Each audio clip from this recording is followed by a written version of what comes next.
Good morning student. प्यारे बच्चों, आज के लेक्चर में हम chapter number 6 introduction to algebra को डिस्कस करेंगे। तो बच्चों शुरू करते हैं इंट्रोडक्शन टू अलजेब्रा।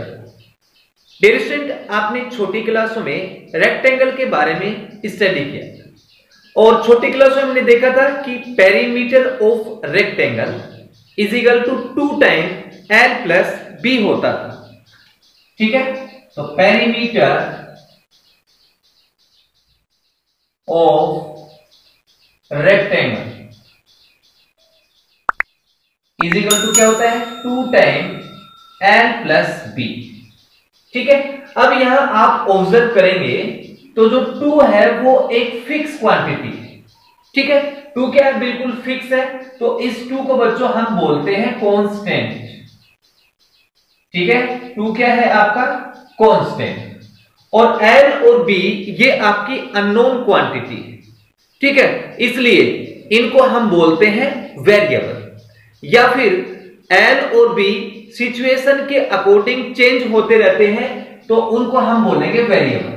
ठीक है, वेरी करते हैं इसलिए इनका नाम क्या हो गया, वेरिएबल। सिंपल। और वेरिएबल को हम इंग्लिश के लेटर्स जैसे A, B, C, dash dash या फिर X, Y, Z से डिनोट करते हैं। ठीक है, अब चलो इसके आगे चलते हैं। अगर मैं इसको सेपरेट करता हूं, यानी कि 2 से मल्टीप्लाई करता हूं, तो ये आएगा 2L प्लस 2B। अब देखो यहां आपके सामने 2 टर्म आ गई, तो इसको हम बोलेंगे टर्म फर्स्ट और इसको हम बोलेंगे टर्म सेकंड। ठीक है, और इस पूरे कॉम्बिनेशन को यानी कि 2L प्लस 2B के कॉम्बिनेशन को बच्चों हम बोलते हैं algebraic expression. Algebraic expression. Okay, अब आपके माइंड में आता होगा कि अलजेब्रिक एक्सप्रेशन क्या होता है, तो उसकी छोटी सी डेफिनेशन ले लेते हैं। अलजेब्रिक एक्सप्रेशन, बच्चों डेफिनेशन से एक चीज क्लियर हो जाएगी आपको। A combination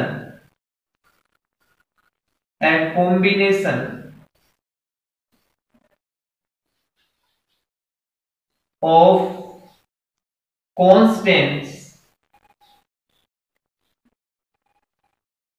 and variables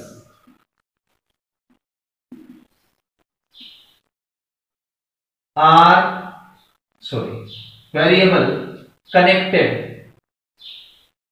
connected by plus, minus, multiply and divide are called algebraic expression। ठीक है, यानी कि कांस्टेंट और वेरिएबल के बीच में प्लस हो, माइनस हो, मल्टीप्लाई हो, डिवाइड हो, तो उसको हम बोलते हैं अलजेब्रिक एक्सप्रेशन। एग्जांपल के लिए, फॉर एग्जांपल, जैसे कि ये है आपके सामने 2L प्लस 2B, तो यहां देखो 2 वेरिएबल है, दोनों वेरिएबल के बीच में किसका साइन आ रहा है, प्लस का, माइनस का आता है, तो भी ये आपका क्या होता है, अलजेब्रिक एक्सप्रेशन। या फिर मैं सिंगल 2B लिखूं तो भी ये आपका क्या है, इसके बीच में किसका सिंबल है, मल्टीप्लाई का है, तो इसका मतलब ये भी क्या होगा आपका अलजेब्रिक एक्सप्रेशन। ठीक है, अब बच्चों उसके बाद हम देखते हैं नेक्स्ट बात। अब देखो B के मल्टीप्लाई में कौन आ रहा है, 2, और 2 आपने कांस्टेंट पढ़ा था, तो अब इस 2 को बच्चों हम बोलते हैं कोफिशिएंट। कोफिशिएंट किसका, कोफिशिएंट B का, कोफिशिएंट ऑफ B, यानी कि इस 2 को हम बोलेंगे B का कोफिशिएंट है। बात क्लियर है?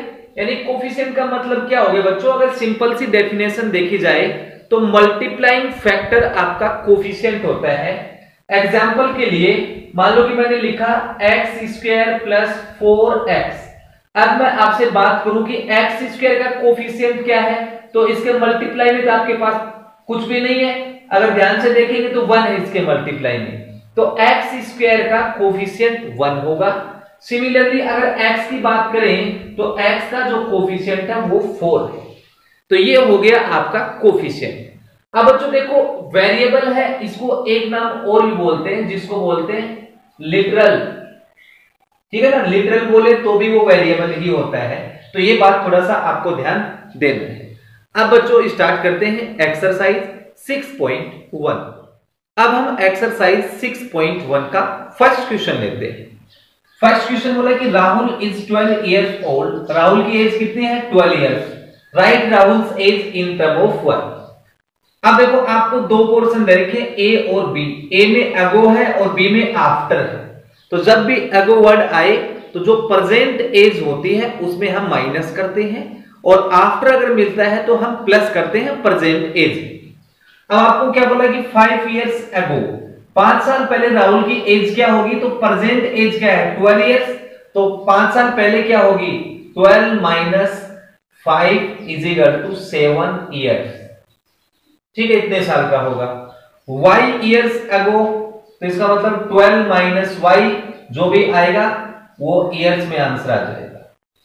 फिर आफ्टर 8 इयर्स, 8 साल बाद, तो प्लस होगा। प्रेजेंट एज क्या है? 12, उसमें 8 ऐड कर दो तो 20 इयर्स हो जाएगा, ठीक है, 20 साल का हो जाएगा।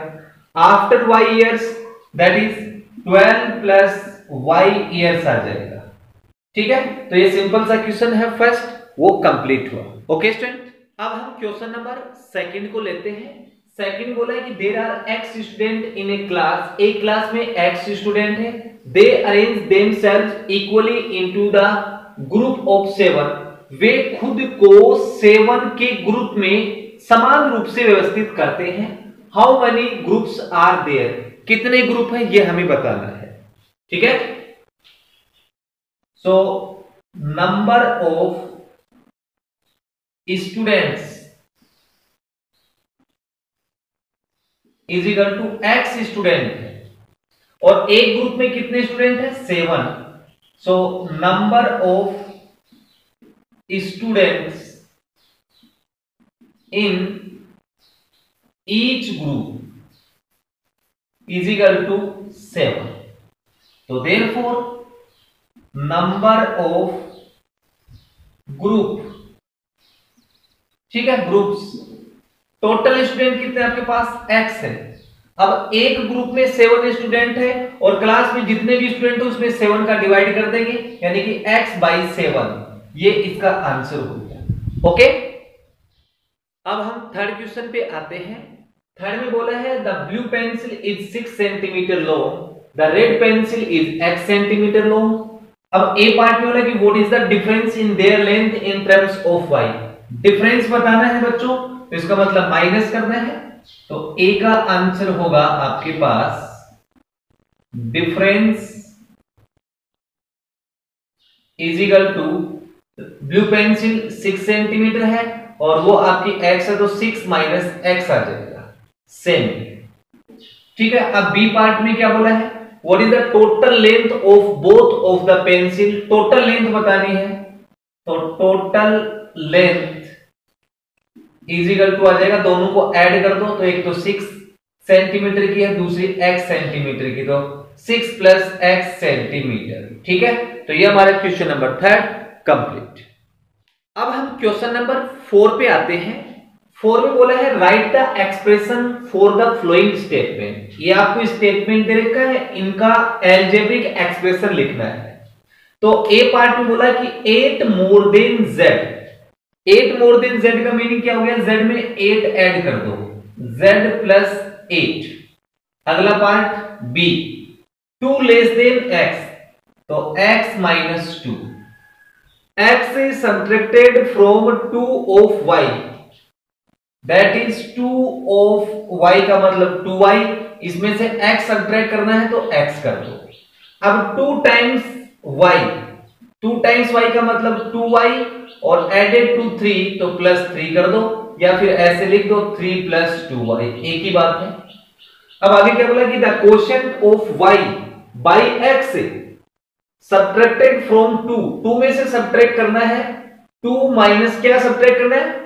The quotient of y by x that is y upon x, ठीक है, तो ये हमारा क्वेश्चन नंबर 4 कंप्लीट। अब हम क्वेश्चन नंबर 5 को लेते हैं। 5 में बोला है राइट द स्टेटमेंट, हमें स्टेटमेंट लिखना है ऑफ द फ्लोइंग एक्सप्रेशन। ये आपको एक्सप्रेशन दे रखा है, तो 4 का अपोजिट है ये क्वेश्चन, ठीक है। अब देखो 5/3 इंटू ए को हम कैसे लिखेंगे स्टेटमेंट में, तो इसको लिखेंगे द क्वोशिएंट ऑफ 5/3 और ए मल्टीप्लाई में है तो is multiplied by A, okay. अब है 2x + 4, तो इसको हम ऐसे लिख सकते हैं 2 टाइम्स x, ठीक है, एडेड टू 3, या फिर इसको ऐसे भी लिख सकते हैं 4 is added to 2 times of x, ठीक है, जो भी आपको अच्छा लगे लिख सकते हैं। अब अगला है 5 टाइम ऑफ y - 2, तो आप लिखेंगे 2 लेस देन किस में less than y, 2 less then y और मल्टीप्लाई बाई 5, मल्टीप्लाइड बाई 5, ठीक है। तो ये हमारा question number 5 complete, note down. Yes guys, अब हम क्वेश्चन नंबर 6 को लेते हैं। 6 में बोला है find the rule that gives number of stick required to make the flowing patterns. हमें ये जो पैटर्न दे रखा है इसमें रूल बताना है, also complete the flowing tables, और ये आपको टेबल दे रखी है, इसको कंप्लीट करना है। तो देखो इस पैटर्न में रूल क्या है, ये 4 स्टिक तो नीचे है, 1 2 3 4, 3 ऊपर है 7 और इसमें आपका 10। तो बच्चों इसमें जो रूल है आपका रूल बनेगा 3n + 4, okay, where n = number of patterns, ठीक है। ये तो हो गया रूल, इसका पहला काम कंप्लीट। अब also complete the flowing table, ये टेबल को कंप्लीट करना है। तो देखो अगर n = 1 रखता हूं तो कितना मिलता है, 3 × 1 3, 3 + 4 7, तो पहला कंप्लीट हो गया। 2 रखूंगा तो 3 × 2 = 6 + 4 10 आ गया। अब n = 3 रखो, 3 × 3 = 9, 9 और 4 कितना हो गया 13। फिर 4 रखो, 4 × 3 = 12, 12 और 4 कितना हो गया 16। अब 8 रखो इसमें, 8 × 3 = 24 और +4 28। अब 11 रखो, 11 × 3 = 33 और +4 37, ठीक है। ये आपकी टेबल भी कंप्लीट और ये हमारा ए पोर्शन कंप्लीट हो गया। अब बच्चों B portion do yourself, okay. इसके साथ हमारी एक्सरसाइज 6.1 कंप्लीट। डियर स्टूडेंट, अगर आपको मेरी वीडियो अच्छी लगती है तो प्लीज चैनल को लाइक एंड सब्सक्राइब जरूर करें। Thank you for watching.